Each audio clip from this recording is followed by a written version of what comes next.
Nós estamos em Jerusalém, na igreja conhecida como Igreja de São Pedro Galicanto. Aqui foram encontrados os restos arqueológicos da casa de Anás, o sacerdote que prendeu Jesus Cristo junto com Caifás no local onde Jesus Cristo ficou preso e onde também Pedro negou o Senhor Jesus 3 vezes antes que o galo cantasse. Vem conosco nessa caminhada.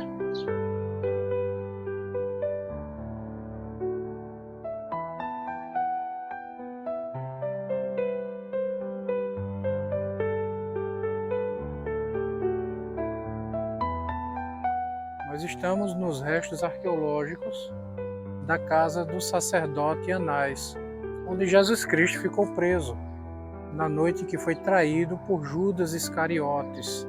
Quando termina a Santa Ceia, Jesus Cristo vai em direção ao Monte das Oliveiras, nessa direção aqui, para cá, e ele avisa aos discípulos: nessa noite vocês vão se escandalizar comigo. E Pedro diz: eu mesmo não, Senhor, de maneira nenhuma. E aí Jesus declara que naquela mesma noite ele negaria a Cristo 3 vezes antes que o galo cantasse 2 vezes. Então eles vão para o Monte das Oliveiras, Jesus Cristo entra em oração. Quando ele ora pedindo ao Pai que afastasse de si aquele cálice, se fosse possível, e ele faz essa oração 3 vezes, e esse cálice era a ira do próprio Pai, que seria derramado sobre o Filho por causa dos nossos pecados. E isso faria com que, temporariamente, a comunhão perfeita entre Pai, Filho e Espírito Santo fossem rompidas. Isso causa em Jesus Cristo um estresse muito grande. Ele começa a suar gotas de sangue. Isso é conhecido como hematidrose. É algo que acontece quando alguém está numa situação de extremo estresse, quando os seus poros se rompem, os seus vasos se rompem e ele começa a suar literalmente sangue. Então Cristo faz essa oração no Getsemane, de lá ele é preso e é trazido para aqui, a casa de Anás e Caifás, onde ele é julgado, onde ele é esbofeteado por um soldado. E aqui, uma das empregadas da casa permite que Pedro entre e fique observando de longe à noite. E de repente essa mesma mulher começa a reconhecer Pedro e o identifica e diz: olha, você é um dos seguidores dele. E Pedro nega a primeira vez. Depois vem mais alguém e começa a identificar Pedro e Pedro nega a segunda vez. E depois nega a terceira vez e o galo canta. E ali, naquele momento, Pedro então se lembra do que Cristo havia dito. Depois, quando Cristo ressuscita, encontra os discípulos lá em cima, na Galileia. Pedro estava pescando junto com Tiago e com João. Cristo manda jogar a rede de lado do barco e eles reconhecem o Senhor. Pedro vai nadando, encontra Cristo às margens da água. E depois chegam Tiago e João e tem aquele momento de comunhão. Até que Cristo pergunta a Pedro também 3 vezes: tu me amas? Tu me amas? Tu me amas? Para relembrar Pedro da negação que ele fez aqui, nesse lugar. Quando Pedro nega a Cristo 3 vezes. Aqui, nesse lugar, nós relembramos de tudo que o Senhor Jesus Cristo passou por nós. Da sua dor, do seu flagelo, do seu sofrimento, em nosso lugar, por amor a nós. Talvez alguns pensem que esse cálice que Cristo ora pedindo ao Pai que afastasse dele fosse a incerteza do que viria pela frente, mas isso não é verdade. Cristo sabia tanto o que iria acontecer que ele avisa a Pedro: tu vais me negar 3 vezes antes que o galo cante 2 vezes.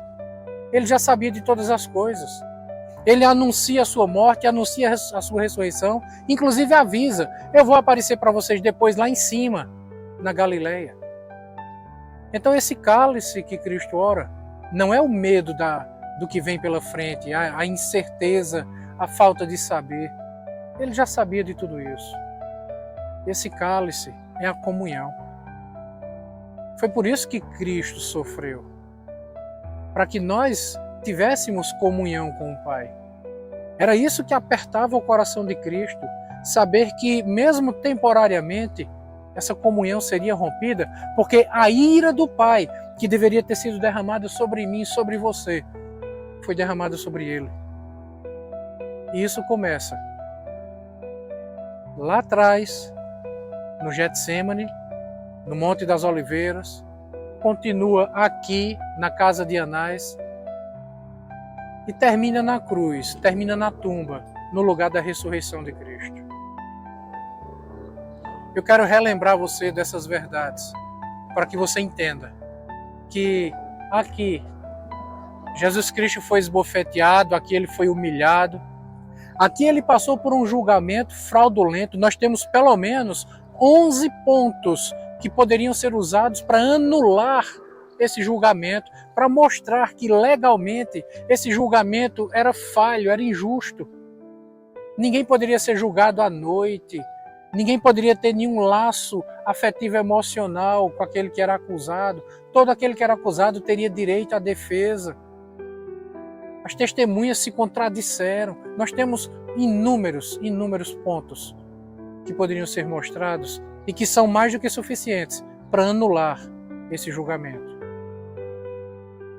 Mas era a vontade do Pai.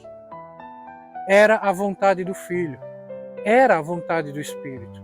A Trindade Santa estava de acordo para que a obra da ressurreição, para que a obra da salvação, para que a obra sacrificial de Cristo acontecesse. Essas pedras são testemunhas da presença de Cristo. Nós podemos saber que Jesus de fato andou por aqui, ele pisou nessas pedras, sendo humilhado por minha causa, por sua causa. Pense nisso, reflita sobre essas verdades, porque essa é a coisa mais importante em toda a sua vida, em toda a sua eternidade.